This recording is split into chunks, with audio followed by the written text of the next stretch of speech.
Hello, I am Arash Ikmal. Hi, I am Aaron. Hi, I'm Idham. Hi, I'm Aliyah. Hi, I'm Iffah. Hi, I'm Zulaika. The introduction to law. What is law? Law is the body of enacted or customary rules recognized by a community as binding.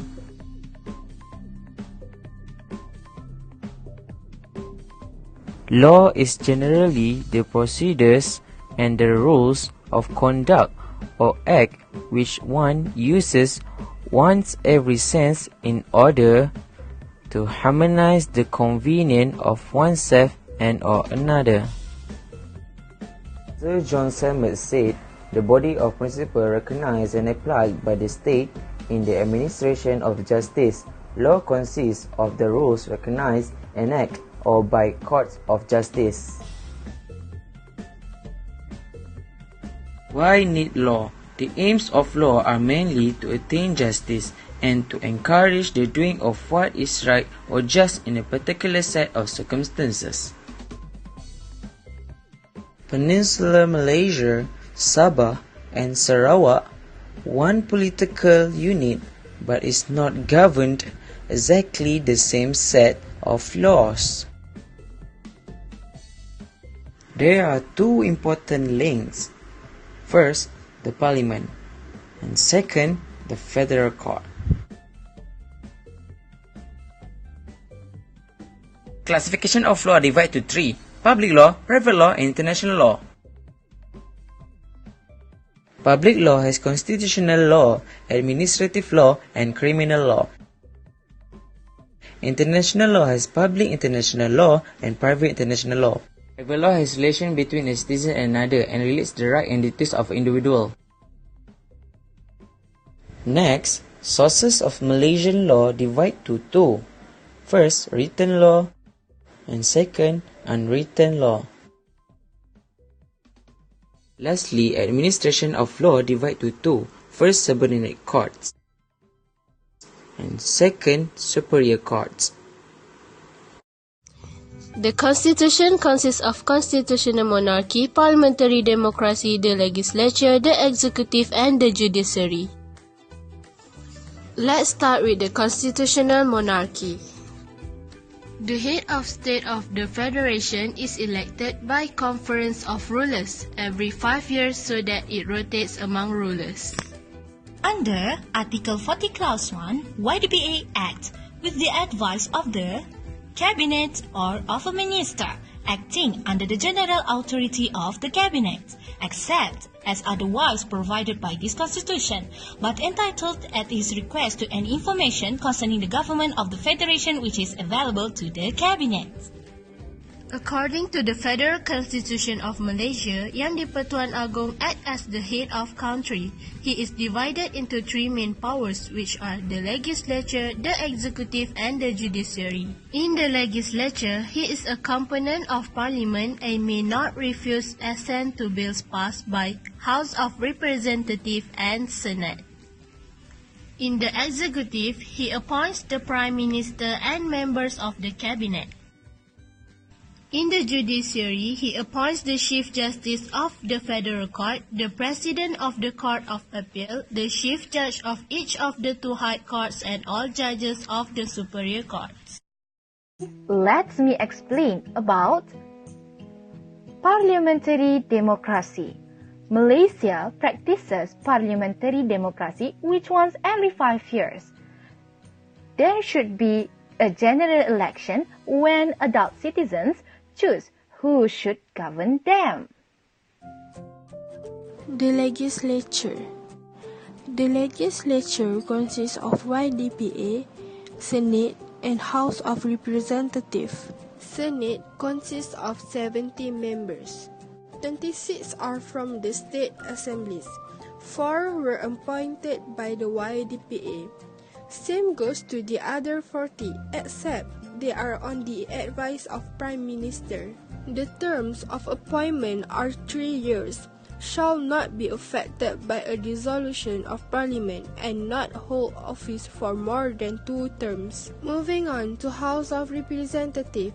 This House of Parliament consists of 222 members, 26 from Johor, 14 from Kelantan, 15 from Kedah, 6 from Melaka, 8 from Negeri Sembilan, 14 from Pahang, 13 from Penang, 24 from Perak, 3 from Perlis, 25 from Sabah, 31 from Sarawak, 22 from Selangor, 11 from Kuala Lumpur, 8 from Terengganu, 1 from Labuan and 1 from Putrajaya. They were elected during general election and had a fixed term appointment until the dissolution of Parliament.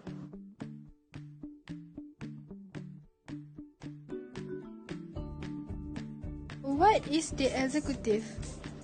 Cabinet of Malaysia is the executive branch of Malaysia government. Led by the Prime Minister, the Cabinet is a council of ministers who are accountable collectively to the Parliament. YDPA appoints Prime Minister and other ministers under Prime Minister advice.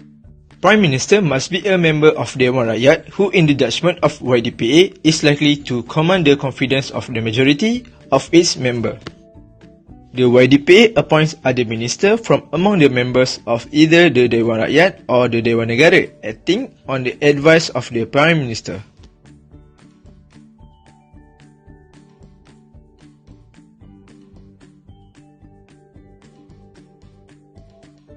And what about the judiciary? The judiciary is the system of court that interpret and applies the law in a country, state or an international community. Judiciary in Malaysia is largely centralized despite Malaysia's federal constitution, heavily influenced by the English common law as well as Islamic jurisprudence. Federal Court is Supreme Court and Final Court of Appeal. Court of Appeal is appellate court and second highest court, for example, High Court of Malaysia and High Court Sabah and Sarawak. Sharia Court is religious law and deal with exclusive Islamic law. Terms of Sharia courts: Muslim only. Matters include in Parawan of state list, Islamic offence if allowed by federal law. Judicial power is the power to interpret law, including the constitution, lies with the judiciary. Appointment of judge. The Prime Minister, after making a number of compulsory consultations, decide on the person to be appointed as judge and advises the Yang di-Pertuan to appoint them. Security of tenure. Once appointed, judge can only be removed under exceptional circumstances such as infirmity of mind by a tribunal of judge.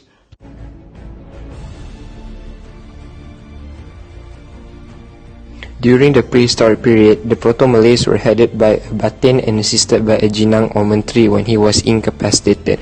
The Panglima oversaw authority in more than one village, while the Penghulu administered a single village. The Malacca Sultanate saw the Undang-Undang Laut introduced. The Bendahara acted as a politician and a judge. The Temenggung was responsible to police the area and keep the peace, while the Shah Bandar took care of foreigners in the country. Malacca was occupied by the Portuguese from 1641 to 1911, and then the Dutch from 1641 to 1795. During this period, we saw the appointment of the magistrate to settle civil disputes and try criminal cases, but the Dutch and Portuguese did not intervene in customs and religious issues. We also saw the English law introduced in the Federated States of Malaya.